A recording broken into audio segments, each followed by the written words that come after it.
সালাম আলাইকুম। আজকে আমরা পরিচ্ছেদ 18 নিয়ে আলোচনা করব। পরিচ্ছেদ 18 বলছে বিশেষ্য পদ সম্পর্কে। বিশেষ্য আসলে কাকে বলে? দেখুন, যখন কোনো একটা বস্তু, ব্যক্তি বা কোনো স্পেসিফিক সুনির্দিষ্ট নামকে বোঝানো হচ্ছে, সেটিকে বিশেষ্য বলা হচ্ছে।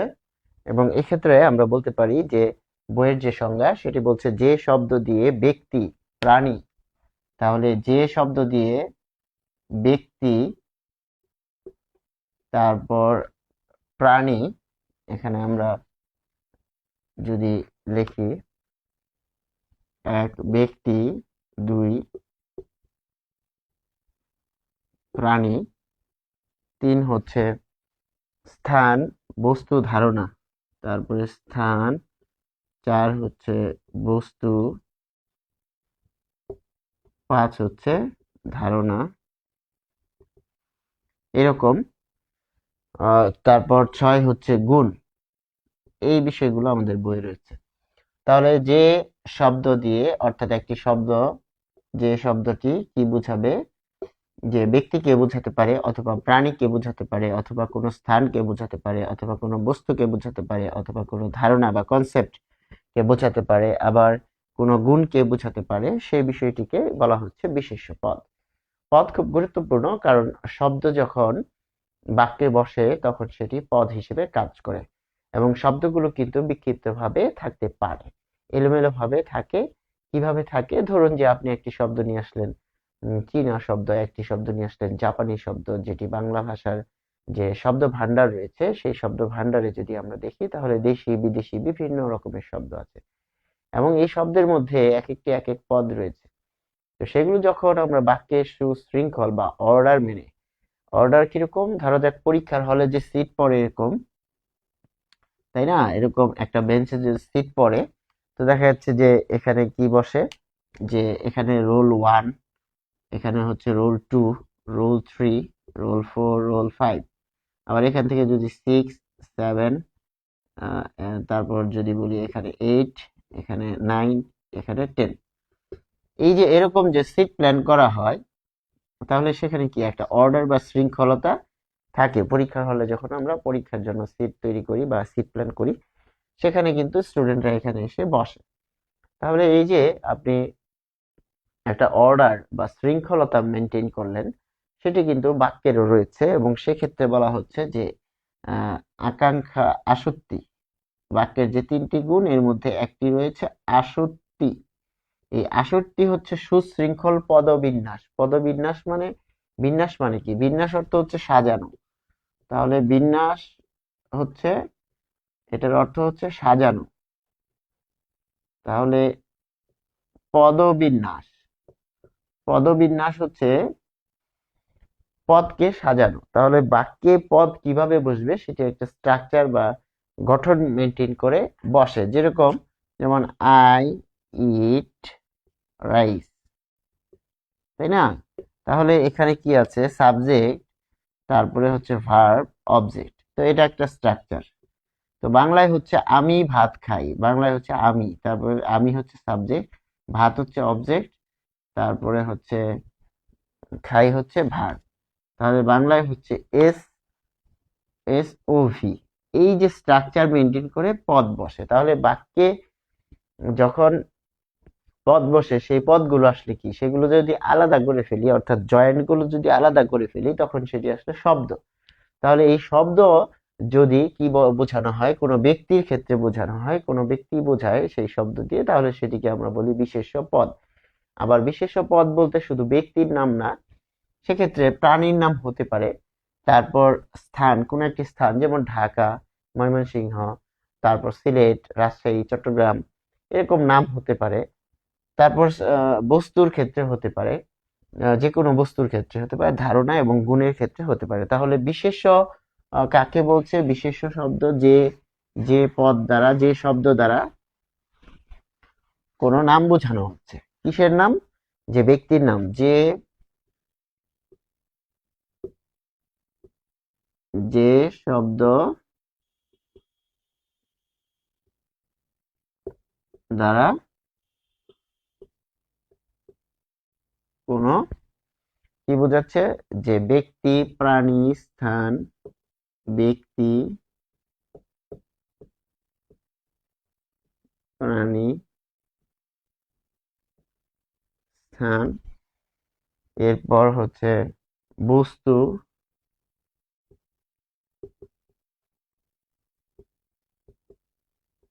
ধারণা বা গুণের নাম বোঝানো হয় তাকে বিশেষ্য পদ বলে। অর্থাৎ এখানে খেয়াল করতে হবে যে ব্যক্তি আসতে পারে, প্রাণী আসতে পারে, স্থান আসতে পারে, বস্তু আসতে পারে, ধারণা আসতে পারে, গুণের নাম আসতে পারে। এবং এই যে ক্যাটাগরিগুলো, এই কনসেপ্ট বা ধারণাগুলোর উপর ভিত্তি করে কিন্তু নাউনকে বা বিশেষ্য পদকে কিন্তু কয়েকটি ক্যাটাগরিতে ভাগ করা যায়, এবং সেটি আমরা এখন দেখব যে কি কি ক্যাটাগরিতে ভাগ করা যায়। তাহলে আমরা যদি এখানে দেখি, এরকম যদি আমরা একটা বৃত্ত আঁকি, তাহলে এখানে একটা দিলাম,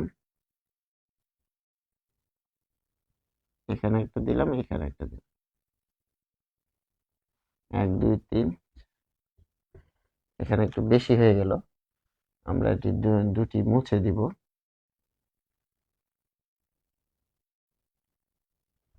দেখুন এখানে আমরা 6টি বিষয়কে চিহ্নিত করেছি, 1 2 3 4 5 6। তাহলে এখানে বলছে যে 6টি প্রকার ভেদ রয়েছে। প্রথমে কি রয়েছে? এক হয়েছে নাম বিশেষ্য। নাম বিশেষ্য কি? যে বিশেষ্য ব্যক্তি, স্থান, দেশ, কাল প্রভৃতি, সৃষ্টি প্রভৃতি সুনির্দিষ্ট নামকে বোঝায়। তাহলে নাম বিশেষ্য যে বিশেষ্য সুনির্দিষ্ট নামকে বোঝানো, বুঝিয়ে থাকে। তাহলে এখানে আমরা লিখব যে নাম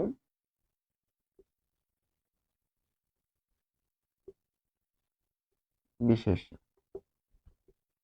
নাম বিশেষ্য কি? যে সুনির্দিষ্ট নাম বোঝাবে কার? যে ব্যক্তি, স্থান, দেশ, কাল,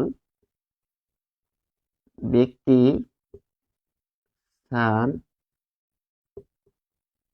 দেশ, কাল বা সৃষ্টির সুনির্দিষ্ট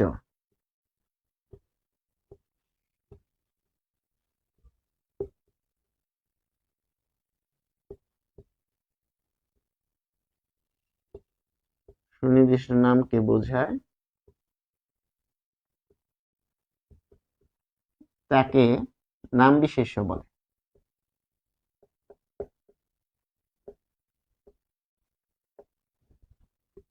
নাম বিশেষ্য বলে কিরকম? যে দেখুন, আমরা নাম বিশেষ্য ইংরেজিতে যেটা জানি প্রপার,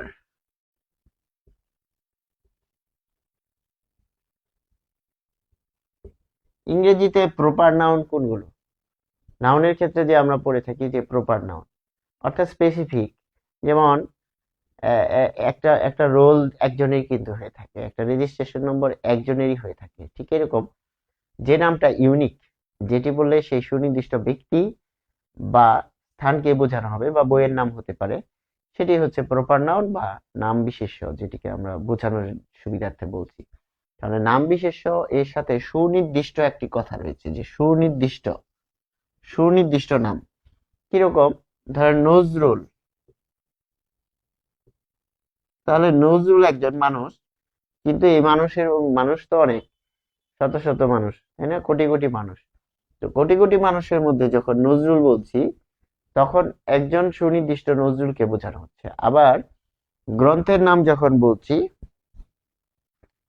যে গ্রন্থের নাম, ধরুন যে গীতাঞ্জলি, রবীন্দ্রনাথ ঠাকুরের গীতাঞ্জলি। তাহলে এই যে গীতাঞ্জলি যে একটি গ্রন্থের নাম, এটি খুব একটা মানে কি হয় না, এটি একটা অন্য নাম হয় না যে গীতাঞ্জলি নামে আরেকটি বই রয়েছে। যদি থেকেও থাকে তাহলে লেখক কিন্তু আলাদা। তার মানে একটা ইউনিক নাম থাকবে, সেই নামটি দিয়ে শুধুমাত্র সেই গ্রন্থকেই বোঝাবে, অন্য কোনো গ্রন্থকে নয়। অর্থাৎ মৌলিক গ্রন্থ হলেও কিন্তু মৌলিক গ্রন্থের ক্ষেত্রে আমরা কি দেখি, নামটা ডিফারেন্ট হয়। অর্থাৎ যে নামটা আগে রয়েছে লেখক বা কবি, সেই নামটি কিন্তু তিনি দেন না, নতুন একটি নাম দেন। ঠিক এরকম একটি স্থানের নাম হতে পারে যে স্থানটি বললে শুধু ওই নির্দিষ্ট অংশটুকু বা অঞ্চলটুকুকেই বোঝানো হয়, যেমন ঢাকা। ঢাকা, তাহলে ঢাকা বললে কিন্তু লন্ডনকে বোঝাবে না।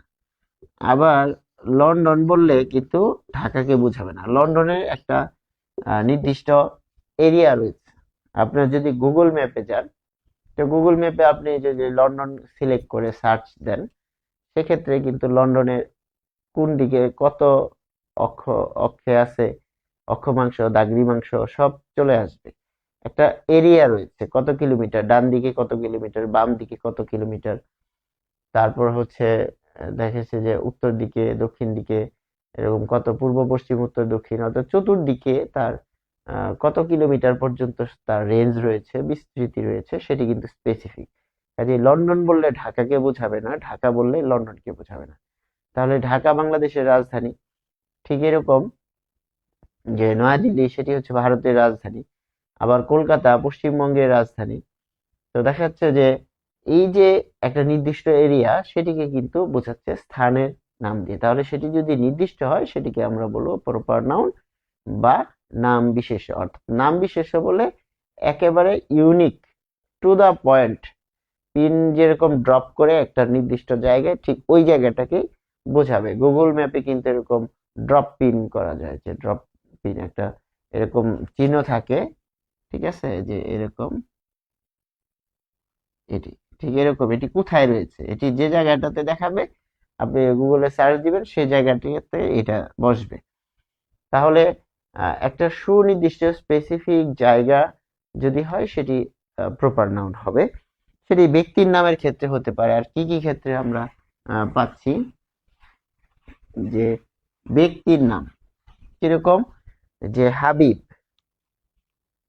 ব্যক্তির নাম, ব্যক্তির নাম, যেমন একটা ক্লাসে রোল নম্বর থাকে এরকম, তাহলে হাবিব, সজল, লতা, শম্পা। হাবিব, সজল, লতা, শম্পা। তাহলে এটিকে যদি বলি যে রোল 1, রোল 2, রোল 3, রোল 4, ফলে একজন ব্যক্তিকে বোঝাচ্ছে। হাবিব বললে যার রোল 1, সে কিন্তু দাঁড়িয়ে যাবে। ফলে এখানে আমরা কি বুঝতে পারছি যে সুনির্দিষ্ট একজন ব্যক্তির নাম হচ্ছেন হাবিব, এবং তাকে হাবিব বললে শুধু তাকেই বোঝানো হবে, অন্য কাউকে বোঝানো হবে না। যেমন হাবিব বললে সজলকে বোঝানো যাবে না, লতা বললে আবার এই শম্পাকে বোঝানো যাবে না। আবার খেয়াল করুন, এই সবাই কিন্তু আবার মানুষের মধ্যে পড়েছে, তাই না? তাহলে এরা সবাই কিন্তু আবার মানুষ।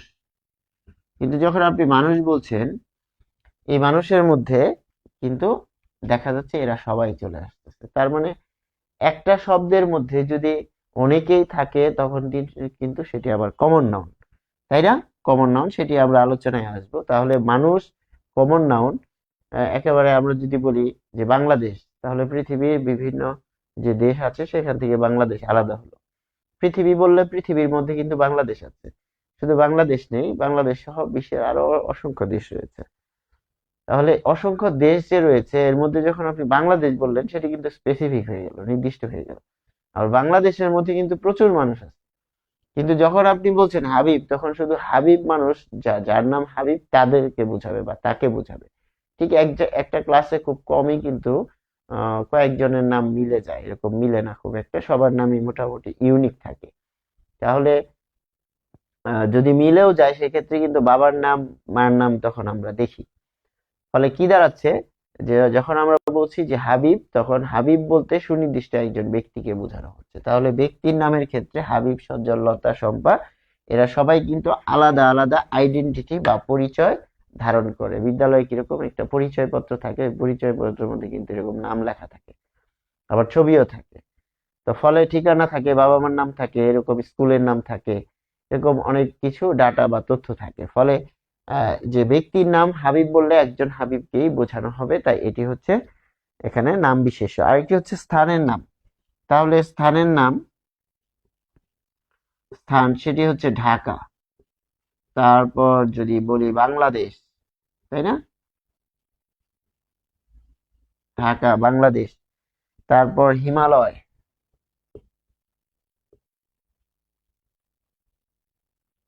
হিমালয় আবার পদ্মা। দেখুন, পদ্মা বললে কিন্তু পদ্মা নদীকেই বোঝাবেন, অন্য কাউকে কিন্তু কোনোভাবে বোঝানোর সুযোগ নেই, অন্য কোনো নদীকে বোঝানোর সুযোগ নেই। কিন্তু নদী বললে, ধরুন আপনি যদি বলেন নদী, হ্যাঁ এই শব্দটা বলেন, এর মধ্যে অনেক নদী আছে। তো এর মধ্যে অনেক নদী যে রয়েছে, এর মধ্যে একটা হচ্ছে পদ্মা, তাই না, সুনির্দিষ্ট, স্পেসিফিক। তার মানে এখানে একটা নদী আছে, আরো এরকম নদী আছে, আরো এরকম নদী আছে, অনেক নদী আছে। তাহলে পৃথিবীর সব নদী থেকে এরকম স্পেসিফিক পদ্মা নদীটা কি হয়ে গেল, এই যে আলাদা হয়ে গেল। এই যে আলাদা করে ফেললেন স্পেসিফিক নাম দিয়ে, তাই এটি হচ্ছে নাম বিশেষ্য। ঠিক হিমালয় বললেও এরকম আলাদা হয়ে যাচ্ছে। আবার বাংলাদেশ, পৃথিবীর অনেক দেশের মধ্যে যখন বাংলাদেশ শব্দটা উচ্চারণ করছি, তখন এই বাংলাদেশের যে পরিচয় বা বাংলাদেশ সেটি কিন্তু আলাদা হয়ে যাচ্ছে। তার মানে নাম বিশেষ্য কি করবে, একটা কমন জায়গা থেকে আপনাকে আলাদা করে ফেলবে। ঠিক এরকম ঢাকা বললে পৃথিবীর যে মধ্যে যে মানচিত্র যদি আমরা দেখি, তাহলে বাংলাদেশের রাজধানী ঢাকাকেই বোঝাবে। ঢাকার কিন্তু আর পৃথিবীর আর কোথাও কিন্তু এরকম ঢাকা নাম নেই রাজধানী। ফলে দেখা যাচ্ছে যে সুনির্দিষ্ট নামকে বোঝাচ্ছে। তারপর দেখুন আরো কাল বা সময়বাচক, কালবাচক।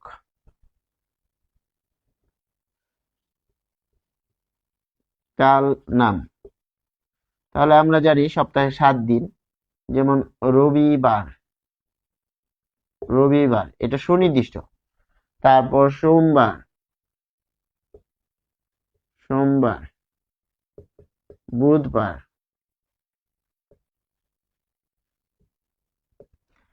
এই যে আমরা পার্থক্যটা করছি, যে রবিবার, সোমবার, বুধবার, এখানে আপনি রবিবার বললে কোনোভাবেই সোমবার, বুধবার এগুলো আলাদাভাবে বোঝানোর সুযোগ নেই। কিন্তু যখন বলছি সপ্তাহ, সপ্তাহ দেখুন, সপ্তাহের মধ্যে একটা কম্বাইন্ড বিষয় রয়েছে, এবং এক্ষেত্রে শনি থেকে কি রয়েছে, শনি থেকে একেবারে শুক্র, এই সবকিছু রয়েছে এই কাল নামের মধ্যে। ফলে আমরা এখানে দেখতে পাচ্ছি যে 7 দিনের মধ্যে একটা স্পেসিফিক নাম এখানে বোঝাচ্ছে। এরপর সৃষ্টি নাম।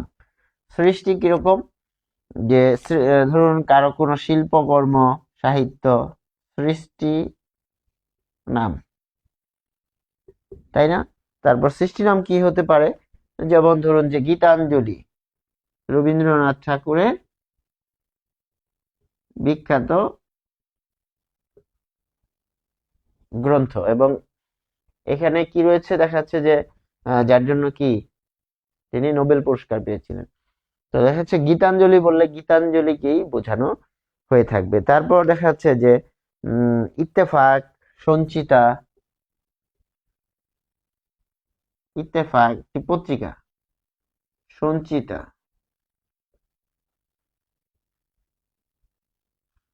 সঞ্চিতা হচ্ছে নজরুলের একটি বিখ্যাত কাব্যগ্রন্থ। ফলে এই যে সৃষ্টি নাম সেটি একটি ছবির নাম হতে পারে, বা আপনার কোনো একটা দেখা যাচ্ছে যে কন্টেন্ট হতে পারে। তারপর এখানে দেখা যাচ্ছে যে আহ, বিখ্যাত যে পৃথিবীর বিখ্যাত চিত্রকর্মগুলো রয়েছে, সেগুলো সেগুলো হতে পারে, এগুলোর নাম রয়েছে, তাই না। যেমন জয়নুল আবেদিনের কি রয়েছে, যে দুর্ভিক্ষ একটি বিষয় বিখ্যাত চিত্রকর্ম রয়েছে। তাহলে সেটি কিন্তু কি একটি সৃষ্টি নাম। সৃষ্টি মানে সেটি মেধা সম্পদ। তাহলে মেধা সম্পদ কিরকম হয়, সেটি গান হতে পারে, গ্রন্থ হতে পারে।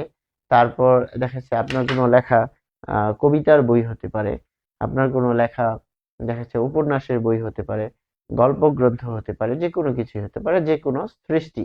বা আপনার তৈরি কোনো একটা নকশা, নকশা কিরকম, যে ইন্টেরিয়র ডিজাইনার যারা আছে, আর্কিটেকচার আছেন, তো তারা যে ডিজাইন করেন সেই ডিজাইনটাও কিন্তু একটা ইউনিক ডিজাইন।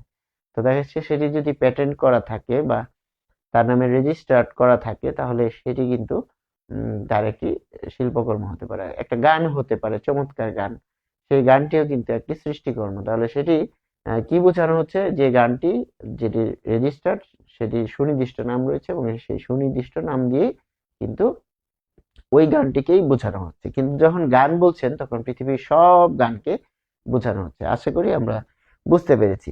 এরপর আমরা যাব জাতি বিশেষ্য। জাতি বিশেষ্য, তাহলে এটিকে আমরা কি বলবো, যে কমন নাউন, জাতি বিশেষ্য। কিরকম, যে দেখুন এখানে আমরা কিছু নাম লিখেছি, তাহলে এই যে হাবিব, সজল, লতা, শম্পা, তাই না? তাহলে এখানে যদি বলি যে মানুষ, মানুষ বললে কিন্তু এই যে হাবিব, লতা, সজল, শম্পা সবাইকে বোঝাবে, পৃথিবীর সব মানুষকে বোঝানো হচ্ছে। তাহলে এটা মানুষ জাতি এরকম আলাদা, অর্থাৎ এর মধ্যে কিন্তু মানুষ, পৃথিবীর সব মানুষ রয়েছে, এটি জাতি বোঝাচ্ছে বা সম্প্রদায় বোঝাচ্ছে। তো দেখা যাচ্ছে যে এর মধ্যে আবার কিন্তু সম্প্রদায় আলাদা করা যেতে পারে, যেমন ধরুন যে হাজং, তাই না? হাজং বললে সব হাজংকে বোঝানো হবে। তারপর ধরুন যে চাকমা, চাকমা বললে দেখা যাচ্ছে পৃথিবীর সব চাকমা যে জনগোষ্ঠী রয়েছে তাদেরকে বোঝানো হবে। বাঙালি, তো এরকমও বোঝানো হচ্ছে। তাহলে এটি কি, যে জাতিবাচক বিশেষ্য, কমন নাউন, কমন নাউন, অর্থাৎ যে নামটা বললে আপনি এর মধ্যে ওই শ্রেণীর সব ক্যাটাগরিকে পাবেন, সেটি হচ্ছে জাতিবাচক বিশেষ্য। যেরকম ধরেন যে হাতি, তাই না? হাতি, তারপর হচ্ছে গরু, ছাগল,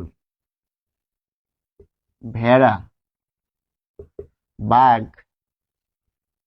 সিংহ, সবাইকে বোঝানো হচ্ছে। তাহলে কি, তারপর দেখাচ্ছে যে নদী, নদী, সাগর, পর্বত। তাহলে পর্বত বললে পৃথিবীর সব পর্বত শ্রেণীকে কিন্তু আপনি বোঝাচ্ছেন। আবার যখন সিংহ বলছেন, সব সিংহ বোঝাচ্ছেন, সেটা বাংলাদেশে হতে পারে, আফ্রিকায় হতে পারে, ইউরোপে হতে পারে, পৃথিবীর যেখানে যেখানে সিংহ থাকুক সব এক ক্যাটাগরিতে পড়েছে। এবং এর মধ্যে নারী পুরুষ আলাদা হতে পারে, তারপর তাদের জাত আলাদা হতে পারে, সেটি ভিন্ন বিষয়, কিন্তু সিংহ বললে সব শ্রেণীর সিংহকে বোঝানো হচ্ছে। এবং এই সিংহর ক্ষেত্রে দেখা যাচ্ছে যে বয়সের তারতম্য হতে পারে, সিংহ শাবক হতে পারে, সিংহ প্রাপ্তবয়স্ক হতে পারে, পুরুষ সিংহ হতে পারে, তারপর স্ত্রী হতে পারে, স্ত্রী সিংহী হতে পারে। তো দেখা যাচ্ছে যে এরকম পশুর ক্ষেত্রে হতে পারে। তারপর দেখা যাচ্ছে নদী যখন বলছেন, পৃথিবীর সব নদীকে বোঝানো হচ্ছে, সেটি ছোট হোক, বড় হোক, আয়তনে বড় হোক, গভীর হোক, অগভীর হোক, সব ধরনের নদীকে বোঝানো হচ্ছে। কিন্তু যখন আপনি বলছেন পদ্মা, পদ্মা, তখন কিন্তু সেটি প্রপার নাউন। এটি কি, প্রপার। কিন্তু যখন এটা বলছেন এটা হচ্ছে কমন, তার মানে কি, কমন নাউন, এই কমন এর পেটের মধ্যে কি থাকে, কমন এর মধ্যে লুকায়িত আছে হচ্ছে প্রপার নাম, নাম বিশেষ্য লুকায়িত রয়েছে। কিরকম, ধরা যাক আপনি বললেন যে আহ সাগর, পৃথিবীর সব সাগরকে বোঝাচ্ছে, কিন্তু যখন আপনি বলছেন বঙ্গোপসাগর, বঙ্গোপসাগর, তাহলে সাগরের, পৃথিবীর সব সাগরের মধ্যে থেকে একটা ক্যাটাগরি, একটা সাগর হচ্ছে বঙ্গোপসাগর, এটা ইউনিক, এটি কিন্তু দ্বিতীয়টি নাই, ফলে এটি কিন্তু প্রপার নাউন বা নাম বিশেষ্য। আর যখন বলছি যে কমন নাউন, সেটি হচ্ছে সাগর এর মধ্যে পড়েছে। তাহলে আমরা বুঝতে পেরেছি যে কমন নাউন এবং প্রপার নাউন, অর্থাৎ নাম বিশেষ্য আর জাতি বিশেষ্য মধ্যে, এর মধ্যে পার্থক্য। এরপর আমরা দেখব যে বস্তুবাচক বিশেষ্য।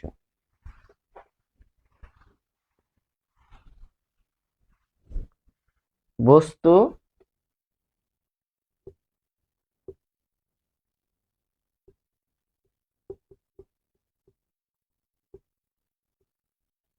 বস্তুবাচক বিশেষ্য। বস্তুবাচক বিশেষ্য এর ইংরেজিটা কি দেখুন, MATERIAL, ম্যাটেরিয়াল নাউন। তাহলে বস্তুবাচক বিশেষ্য বলতে বোঝানো হচ্ছে কোন দ্রব্য বা বস্তুর নামকে, কোন দ্রব্য বা বস্তুর নামকে, কোন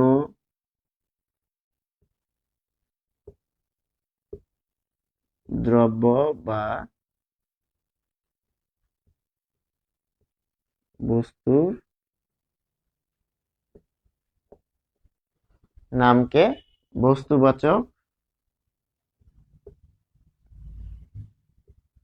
বস্তুবাচক বিশেষ্য বলে। খেয়াল করুন কিরকম,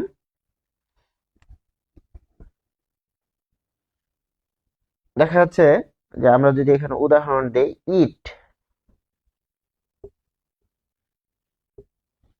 তারপর হচ্ছে লবণ, তারপর টেবিল, ইট, লবণ, টেবিল, তারপরে হচ্ছে বই। তাহলে কি দাঁড়াচ্ছে, ধরুন যে চিনি, এটিও লিখলাম। এই সব কিছু কিন্তু বস্তুকে নির্দেশ করে। তাহলে বস্তুবাচক বা ম্যাটেরিয়াল নাউনের মধ্যে বলেছে যেগুলো আমরা বস্তু বলে স্বাভাবিক জীবনে চলার পথে আমরা বস্তু বলে থাকি, সেগুলি হচ্ছে বস্তুবাচক বিশেষ্য। অর্থাৎ যেসব আমরা বলি যে ওই বস্তুটি আনো, যে ডাস্টার, তাই না, এটি একটি বস্তু। তাহলে এই যে আমরা যে বলছি যে বস্তুবাচক বিশেষ্য, তাহলে ইট, টেবিল, লবণ, বই, আকাশ, এই সব কিছু বস্তুবাচক বিশেষের মধ্যে পড়েছে। অর্থাৎ যে কোনো দ্রব্য বা বস্তুর নামকে বস্তুবাচক বিশেষ্য বলা হয়ে থাকে। এরপর আমরা আরেকটি উদাহরণে যাব, সেটি হচ্ছে সমষ্টিবাচক। এটি ইম্পর্টেন্ট।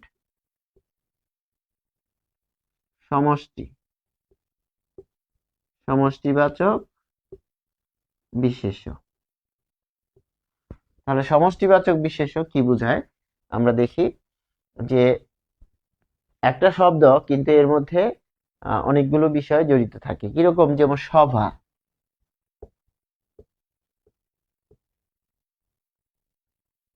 জমায়েত, সভা, সমাবেশ। সমাবেশ কি একজনে হয়? সভা এরকম অনেক পার্ট থাকে, এরকম অনেক লোক থাকে।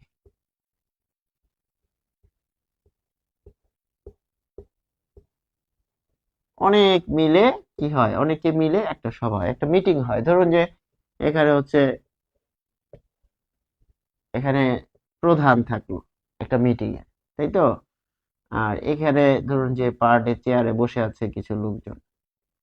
ধরুন এখানে একটা ফুলের টব থাকে, এখানে ফুলের টব থাকে। তাহলে এখানে যদি এরকম থাকে, এখানে মিটিং হচ্ছে, তাহলে এটিকে যদি আমরা বলি যে সভা, সভা বা মিটিং। এই সভা বা মিটিং এ কি থাকে, যে এর মাধ্যমে আমরা দেখছি যে অনেকগুলো পার্টিসিপেন্টস থাকে, অংশগ্রহণকারী। যেমন জুম মিটিং যখন আমরা করি, তাই না, জুম, এই জুম মিটিং এ কি করে, ধরেন যে টিচার পড়াচ্ছে, তো এর সাথে এরকম লিঙ্ক থাকে 100 বা 200 স্টুডেন্টস লিঙ্ক আছে। এটা হতে পারে ইন্টারনেটের মাধ্যমে, জুমটা হয় ইন্টারনেটের মাধ্যমে, আবার ফিজিক্যালি বা সশরীরেও মিটিং এ উপস্থিত থাকতে পারে। তাহলে কি হচ্ছে, মিটিং, যখন বলছি মিটিং, মিটিং কি একজনে হয়? একজনে হয় না। ঠিক সভা কি একজনে হয়? হয় না। সমাবেশ কি একজনে হয়? হয় না। যেমন ধরুন যে আহ, ধর্মীয় জনসমাবেশ, ধর্মীয় সভা, সভা বলে না? তাহলে ধর্মীয় সভা যে হয়, এখানে কি ধর্মীয় বক্তারা থাকেন এবং দেখা যাচ্ছে যে অনেক লোক সেখানে গিয়ে তাদের বক্তব্য শোনেন। তাহলে কি সভা, যে আমরা বলি যে বিশাল জনসভা, এরকম যে বলি সভা, যে তার মানে সভা কি দাঁড়াচ্ছে, যে এর মধ্যে অনেক কিছু, অনেক মানুষ যুক্ত রয়েছে, কিন্তু সভা একটি মাত্র শব্দ, ফলে এটি কালেকটিভ, কানেক্টেড। কানেক্ট করেছে কি, বহু মানুষকে একটা জায়গায় কানেক্ট করেছে বা যুক্ত করেছে, ফলে এটিকে বলা হচ্ছে যে সভা। সভা, সমাবেশ, তারপর হচ্ছে ধরুন যে সমিতি, জনতা, ঝাঁক, মিছিল। জনতা, জনতা বললে কি একজনকে বোঝায়? মিছিল। তারপর পাল বলতে পারি, হাতির পাল। কিরকম? ধরুন যে বলছি হাতির পাল, হাতির পাল এদিকে আসছে। তাহলে হাতির পাল যখন বলছি, এটি কিন্তু বহু বচনকে বোঝানো হচ্ছে, বহু বচন নির্দেশ করছে। ফলে সমষ্টিবাচক বিশেষ্য সবসময় কি করবে? বহু বচনকে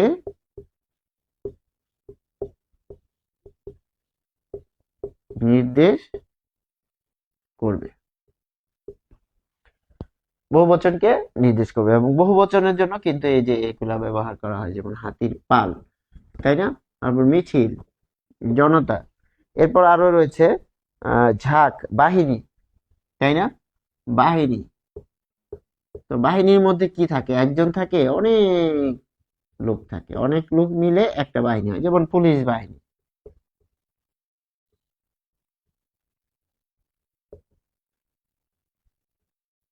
পুলিশ বাহিনী অর্থাৎ সব পুলিশ এই বাহিনীর মধ্যে অন্তর্ভুক্ত রয়েছে। ঠিক এরকম আনসার বাহিনী। তাহলে কি বাহিনীর মধ্যে, বাহিনী এরকম একটা শব্দ যে শব্দের মধ্যে অনেকগুলো মানুষ যুক্ত রয়েছে, ফলে এটি একটি বহুবচনকে নির্দেশ করে। শব্দ একটি কিন্তু বহুবচনকে নির্দেশ করে। ঠিক এরকম আমরা বলছি যে ঝাঁক, তাই না? যে হাঁসের ঝাঁক পানিতে খেলছে। হাঁসের ঝাঁক, ঝাঁকে ঝাঁকে কই ধরা পড়েছে। ঝাঁকে ঝাঁকে কই মাছ ধরা পড়েছে। এটিকে যদি আমরা লিখি তাহলে কি দাঁড়াচ্ছে?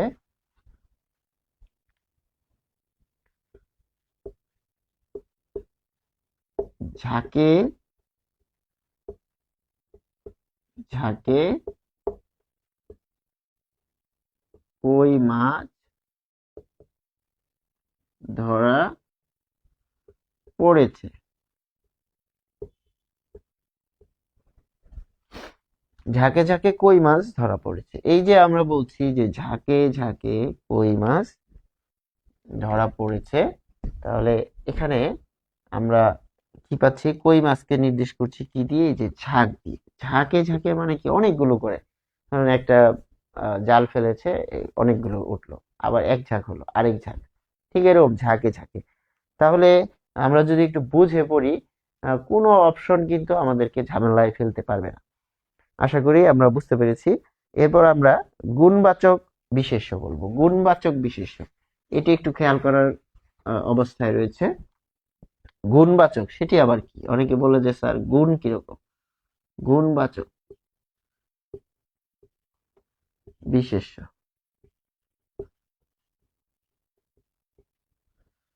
খেয়াল করি যে গুণবাচক বিশেষ্য বলতে আমরা কি বুঝতে পারছি?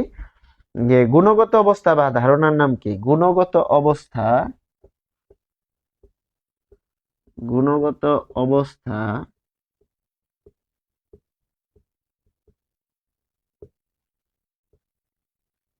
বা ধারণার নামকে গুণবাচক বিশেষ্য বলে। খেয়াল করুন যে গুণবাচক কি, গুণ কি, প্রথমে বুঝতে হবে গুণ কি। যেমন চিনির গুণ কি? চিনির বা মধু, এর গুণ হচ্ছে এর গুণ হচ্ছে মিষ্টতা। কারণ চিনি এবং গুণ কি হবে? মিষ্টি হবে, এটাই স্বাভাবিক। এবং চিনিকে যদি আপনি টক বানিয়ে ফেলেন, তখন কি কিন্তু চিনির যে গুণ সেটি নষ্ট হলো। এবং গুণ মানেই যে মিষ্টি তা না, গুণ মানেই যে ভালো তা না। এখানে গুণ মানে হচ্ছে তার বৈশিষ্ট্যটা কি। যেমন নিম গাছ, তাহলে নিম গাছ যদি বলি, নিম পাতা, এটা তিতা? নিম পাতা কি?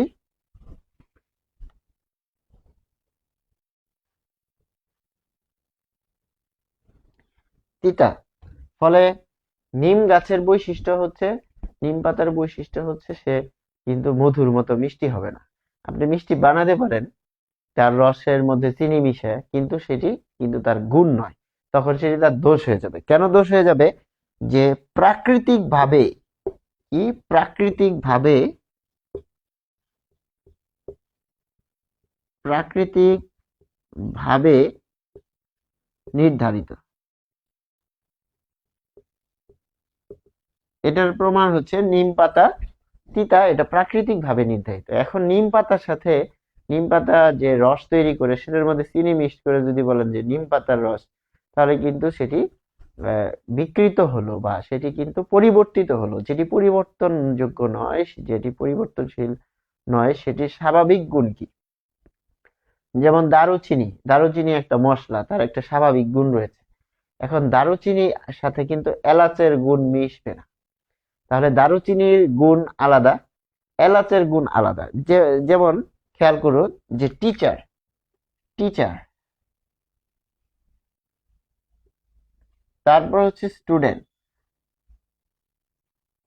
তাহলে টিচারের কাজ আর স্টুডেন্টের কাজ কিন্তু আলাদা। টিচার টিচ করে, শিক্ষা দেয়, আর স্টুডেন্ট শিখে।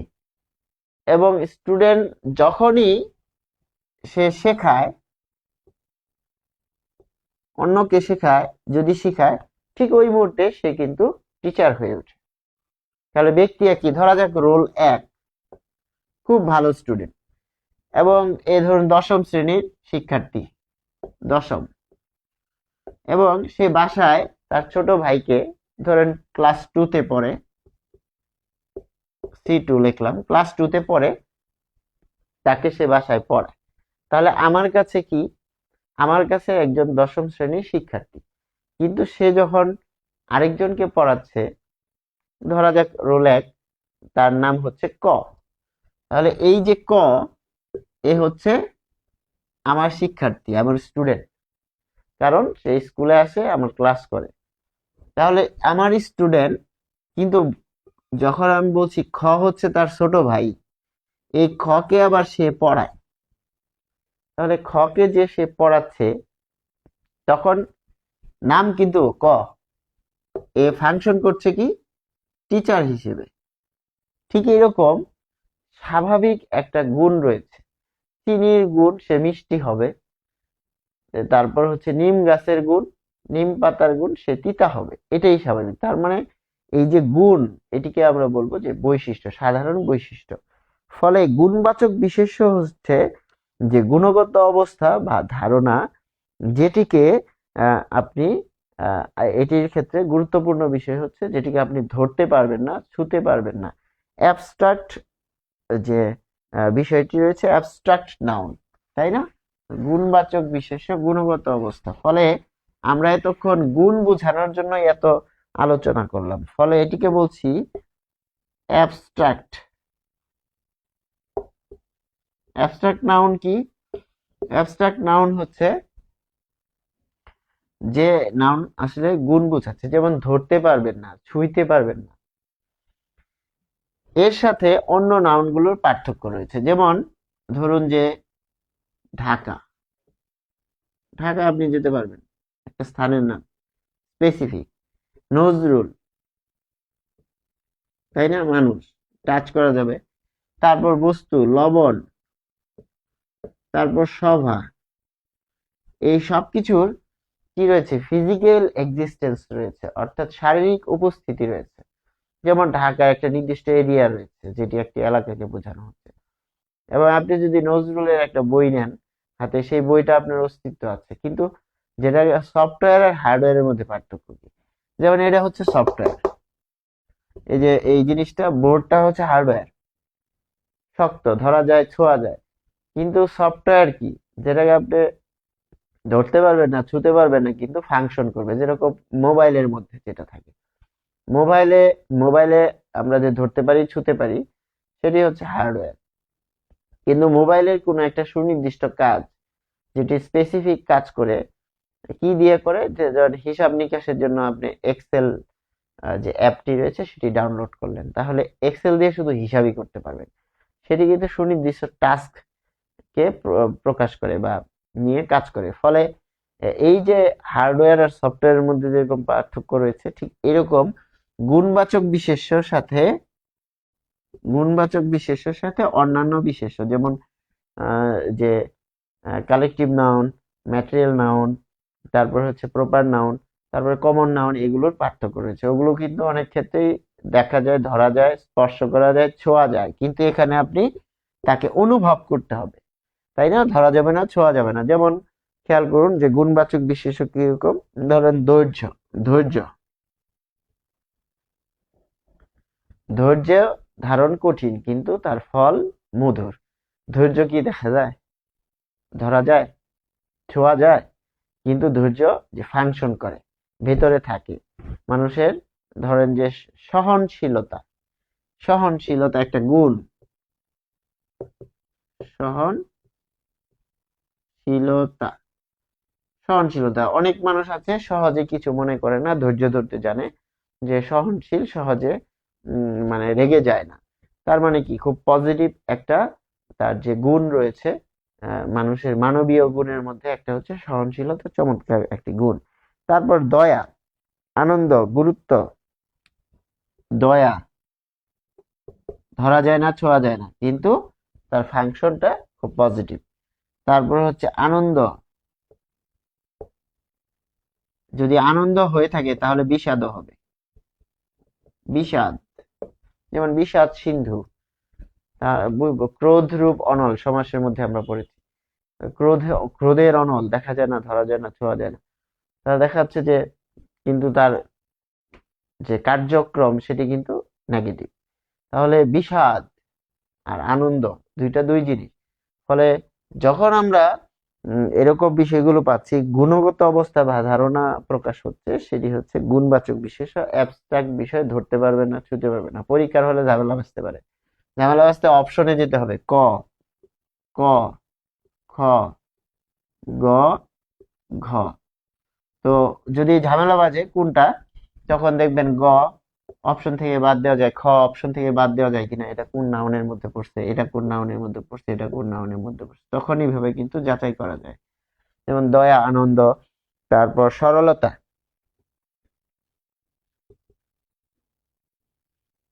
সরলতা। তারপর আমরা কি পাচ্ছি, ধৈর্য, দীনতা। এই সব কিছু কি, দীনতা মানে কি, কি বোঝাচ্ছে, যে দিন, একটা দিন অর্থ হচ্ছে দরিদ্র, তাহলে দরিদ্রতা। তাহলে এই যে বিভিন্ন রকম বিষয়, যেগুলো আসলে স্পর্শর স্পর্শের বাইরে কিন্তু অনুভবের বিষয়, সেগুলো হচ্ছে অ্যাবস্ট্রাক্ট বিষয় বা গুণবাচক বিশেষ্য। আরেকটি রয়েছে কি, সেটি আমরা দেখব, সেটি রয়েছে যে ক্রিয়া বিশেষ্য। এটি স্টুডেন্টরা বুঝতে পারে না, খুব ইম্পর্টেন্ট। ক্রিয়া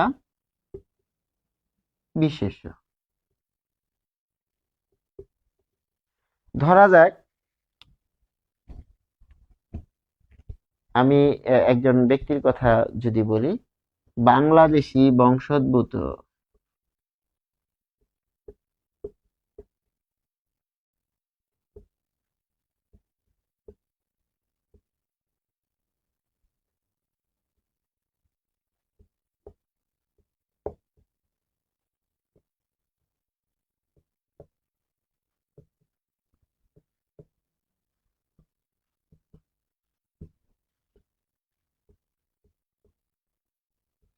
ধরুন ক একজন ব্যক্তি এবং তার শেকড়, বাবা মা হচ্ছে বাবা মা বাংলাদেশি,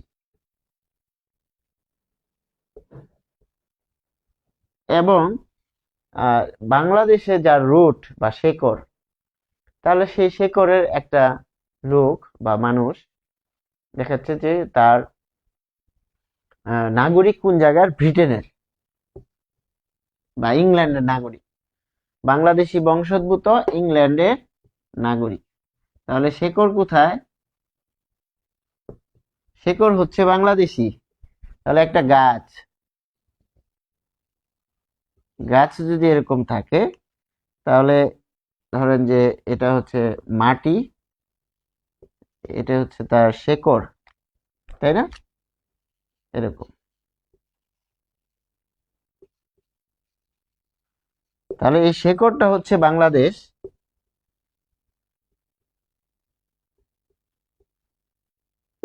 আর এটা হচ্ছে ব্রিটেন বা ইংল্যান্ড। ব্রিটেন আলাদা, ইংল্যান্ড আলাদা। তো ব্রিটেনের নাগরিক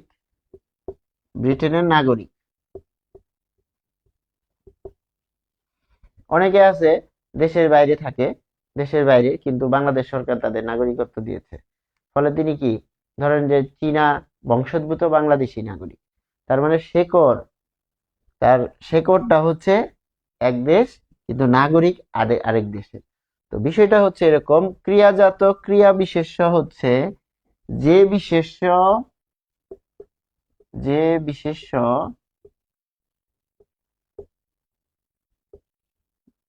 ক্রিয়া থেকে জন্ম লাভ করেছে, ক্রিয়া থেকে জন্ম লাভ করেছে, এটিকে বলা হচ্ছে ভার্বাল নাউন। VER, ভার্বাল, এখানে নাউন, অর্থাৎ যে নাউন ভার্ব থেকে সৃষ্টি হয়েছে, জন্ম লাভ করেছে। আপনি বলতে পারেন যে স্যার ভার্ব থেকে আবার নাউন হয় কিভাবে?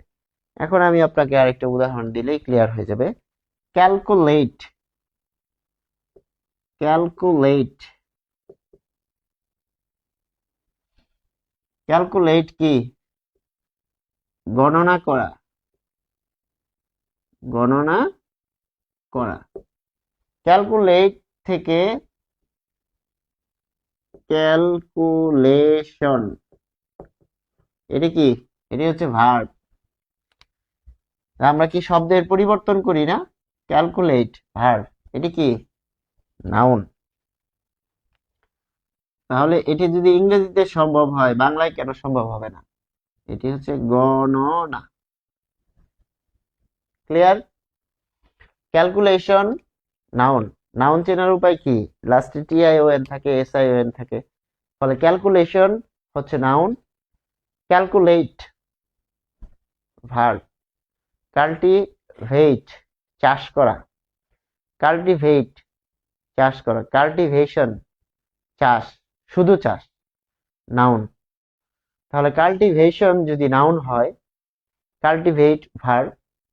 ঠিক এইরকম যে নাউনটা ভার্ব বা ক্রিয়া থেকে পরিবর্তন হয়ে, মানে শেকড়, যে শেকড়টা হচ্ছে ভার্ব,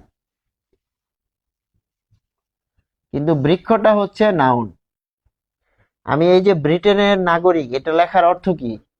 আপনাদের এটা বোঝানোর জন্য যে ক্রিয়া ক্রিয়া বংশোদ্ভূত, এখানে আমি লিখে দেই ক্রিয়া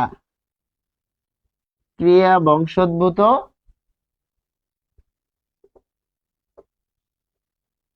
বিশেষ্য নাগরিক। এখন বুঝতে পারবেন যে ক্রিয়া বংশোদ্ভূত, অর্থাৎ বংশ বা জাত হচ্ছে ক্রিয়া, তারপর সে নাগরিকত্ব নিচ্ছে, বা এরকম কিসের নাগরিকত্ব নিচ্ছে? পরিবর্তন হয়ে, প্রসেসিং করে সে নাউন হয়ে গিয়েছে, বা ক্রিয়া হয়ে ইয়ে হয়ে গিয়েছে, বিশেষ্য হয়ে গিয়েছে। তাহলে শেকড়টা হচ্ছে ভার্ব, যেমন cultivate, activate, activation, calculate, calculation. Calculate হচ্ছে, এখানে আমরা লিখবো ক্যালকুলেট শেকড়, ক্যালকুলেট, আর এখানে হচ্ছে ক্যালকুলেশন। তাহলে ক্যালকুলেশন হচ্ছে হিসাব, গণনা বা হিসাব। ক্লিয়ার? একেবারে ক্লিয়ার ধারণা হয়ে যাবে এখন। ফলে যে নাউনটা ক্রিয়াজাত অর্থাৎ রুট বা শেকড় বা মাটির নিচে আছে ক্রিয়া, কিন্তু বৃক্ষটা হয়ে গেছে নাউন পরিবর্তনের মাধ্যমে, সেটি হচ্ছে ক্রিয়াজাত বিশেষ্য। কিরকম আরো রয়েছে, যেমন খাওয়ার কাজ, খাওয়ার কাজ, খাওয়ার কাজ, এটিকে কি বলি আমরা? ভোজন। তারপর হচ্ছে দেখার কাজ, দেখুন দেখার কাজ, সেটি হচ্ছে দর্শন। দৃশ্যুক অন, দর্শন। এই যে দর্শন, এটি কিন্তু নাউন। তারপরে যে ভোজন, নাউন। তারপর শোয়ার কাজ, শয়ন, নাউন। তাহলে ভার্বাল নাউনের ক্রিয়া বিশেষ্যর ইংরেজি হচ্ছে ভার্বাল নাউন বা জিরান্ড। জিরান্ড যেটা আমরা জানি ইংরেজিতে, সেটি হচ্ছে ক্রিয়া বিশেষ্য। যেমন শয়ন, ভোজন, পড়ার কাজ, পট ধাতু থেকে এসেছে, পট, পট যোগ অন, পট যোগ অন, পঠন। তাহলে এই ক্রিয়া হচ্ছে তার শেকড়। তারপর দেখুন দৃশ্য যোগ অন, দর্শন। ভোজন, ভুজ, ভুজ ধাতু থেকে এসেছে, ভুজ যোগ অন, ভোজন, ভুজ। দেখুন ভুজ কোত্থেকে হলো, ভুজ যোগ অন। এখানে ভুজ থেকে ভূ থেকে ভো হলো কেন? ভোজন। খেয়াল করুন, এই ভূ থেকে যে ভূ হয়, তার মানে হ্রস্ব বা দীর্ঘ যখন ও হয়ে যায়, তখন সেটিকে কি বলে? গুণ বলে, গুণ বলে। প্রকৃতি প্রত্যয়ের মধ্যে এটা আমরা আলোচনা করে থাকি যে গুণ এবং গুণ কি, বৃদ্ধি কি। তাহলে ভুজ থেকে ভো, ভূ ভো, ভুজ থেকে এই বর্গীয় জয়ের সাথে হসন্ত রয়েছে, এই হসন্ত আর স্বরে অমিলে কি হয়েছে? বর্গীয় জ হয়েছে। তাহলে ভো, এই যে জ, তারপর দন্তন্য, এই যে দন্তন্য আলাদা রয়েছে, ভোজন। তাহলে দেখুন ভুজ ধাতু থেকে আসছে। ভুজ ধাতু কি? ধাতু মানে কি? ধাতু হচ্ছে ক্রিয়ার মূল, ক্রিয়ার মূল অংশ। তার মানে ক্রিয়াকে যদি আমরা ভাগ করি, ক্রিয়া যেটি ডিভাইড করলে একটা পাওয়া যায় ক্রিয়া মূল, আরেকটা পাওয়া যায় ক্রিয়া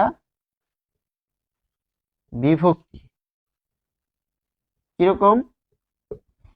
ক্রিয়ামূল আর ক্রিয়া বিভক্তি। যেমন করে, করে এটি হচ্ছে ক্রিয়া। এটিকে যদি আপনি বিভাজন করেন, আপনি পাবেন কি? কর, কর ধাতু যোগ এখানে পাবেন এ, ফলে করে। তাহলে শেকড় কি? শেকড় হচ্ছে ক্রিয়ামূল। তাহলে যে শব্দের শেকড় যে ক্রিয়া, ক্রিয়ামূল, সেটি থেকে যখন ট্রান্সফরমেশন হয়, ট্রান্সফরমেশন অফ ওয়ার্ড বা শব্দের পরিবর্তন করি আমরা, যেমন সাহিত্য থেকে সাহিত্যিক আমরা শব্দের পরিবর্তন করি। তারপর হচ্ছে এখানে যে আমরা ইংরেজিতে যে পরিবর্তন করি, কিছুক্ষণ আগে বললাম ক্যালকুলেট, হিসাব করা, গণনা করা, ক্যালকুলেশন নাউন, হিসাব বা গণনা। তাহলে এই যে পরিবর্তন করছি, সেটি এরকম যখন এই শেকড়ের মধ্যে পরিবর্তন করে এর সাথে যখন আরেকটি শব্দ তৈরি করি, সেটি বিশেষ্য হয়ে ওঠে, সেটিকে বলা হচ্ছে ক্রিয়াজাত বিশেষ্য। তাহলে শয়ন, তারপর করানো, কর যোগ আনো। যেমন আনো প্রত্যয় যোগ করলে, এটা হচ্ছে নিয়ম। এটা লিখে দিই, তাহলে একেবারে কনসেপ্ট ক্লিয়ার হয়ে যাবে। যেমন আনো প্রত্যয়, কর, কর যোগ আনো, ধাতু চ্যাপ্টারে এটা আলোচনা করা হয়। ধাতু চ্যাপ্টার এবং যে ক্রিয়া, যে নাম ক্রিয়া সেখানে আছে, তারপর সংযোগ মূলক ক্রিয়া সেখানে আছে, কর যোগ আনো, তাহলে করানো। যেমন শুন যোগ আনি,